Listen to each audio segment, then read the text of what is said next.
जय श्री कृष्णा सा।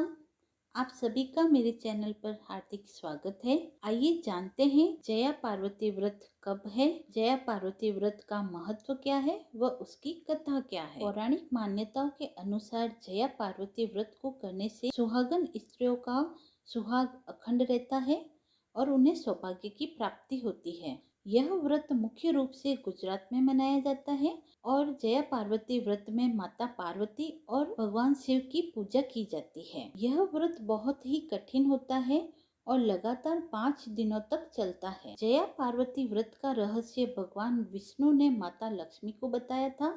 इस दिन कुंवारी कन्याएं और विवाहित महिलाएं बालू या रेत का हाथी बनाकर उस पर 5 तरह के फल, फूल और प्रसाद अर्पित करती है। जया पार्वती व्रत को करने से माता पार्वती प्रसन्न होती है। यह व्रत घनघोर, हरतालिका और मंगला गौरी व्रत के समान ही है।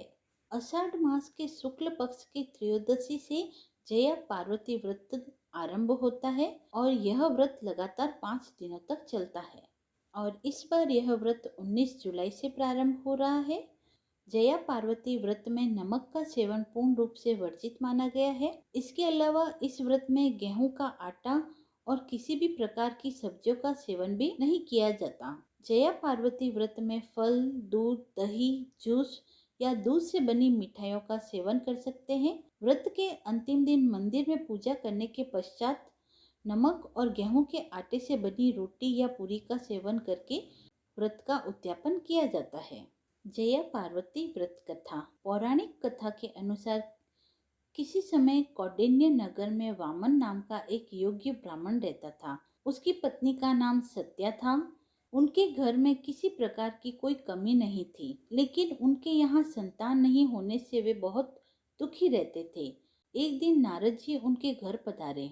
उन्होंने नारद जी की खूब सेवा की और अपनी समस्या का समाधान पूछा।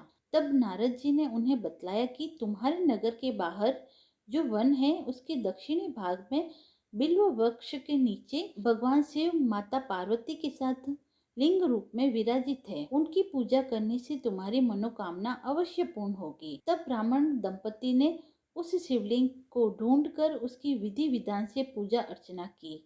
इस प्रकार पूजा करने का क्रम चलता रहा और 5 वर्ष बीत गए। एक दिन जब वह ब्राह्मण पूजन के लिए फूल तोड़ने गया, तभी उसे सांप ने डस लिया और वह वहीं जंगल में गिर गया। ब्राह्मण जब काफी देर तक घर नहीं लौटा तो उसकी पत्नी उसे ढूंढने के लिए आई। पति को इस हालत में देखकर वह रोने लगी और वन देवता व पार्वती माता को स्मरण किया। ब्राह्मणी की पुकार सुनकर वन देवता और माता पार्वती चली आई और ब्राह्मण के मुख में अमृत डाला, जिससे ब्राह्मण उठ खड़ा हुआ। तब ब्राह्मण दंपति ने माता पार्वती का पूजन किया। माता पार्वती ने उनकी पूजा से प्रसन्न होकर उन्हें वर मांगने के लिए कहा। तब दोनों ने संतान प्राप्ति की इच्छा व्यक्त की। तब माता पार्वती ने उन्हें विजया पार्वती व्रत करने की बात कही। आषाढ़ शुक्ल त्रयोदशी के दिन उस ब्राह्मण दंपति ने विधि पूर्वक माता पार्वती का यह व्रत किया, जिससे उन्हें पुत्र की प्राप्ति हुई। अतः इस दिन व्रत करने वालों को पुत्र रत्न की प्राप्ति होती है तथा उनका अखंड सौभाग्य भी बना रहता है। कथा समाप्त हुई। यदि आपको कथा पसंद आई हो तो आप मेरे चैनल को लाइक, शेयर एंड सब्सक्राइब करें। धन्यवाद।